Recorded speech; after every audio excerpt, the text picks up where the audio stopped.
नमस्कार, अन्नपूर्ण रेसिपी चॅनलमध्ये तुमचं मनापासून खूप खूप स्वागत। आज बनवणार आहे कोल्हापुरी भेळ। भेळचं साहित्य इथं टोमॅटो, कोथिंबीर, कांदा, बारीक शेव, फरसाणा, मीठ, चटणी, चिंच, गूळ आणि हे रेडीमेड भडंग आहे। भडंग पासून आज बनवणार आहे। इथं मिरची, आता इथं चिंचेचा कोळ तयार करून घेतलेला आहे। आता आपण भेळ बनवू। पहिल्यांदा आपण भडंग घेऊ। इथं फरसाणा थोडा घालायचा, सेव,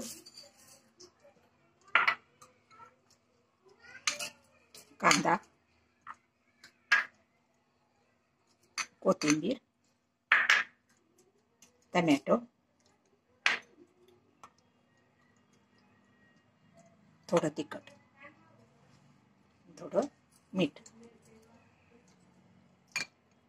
चिंचेचा कोळ थोडा घालायचा असा वरून।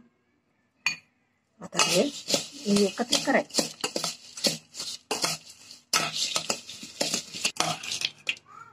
आता आपली चटपटी भेळ तयार झालेली आहे।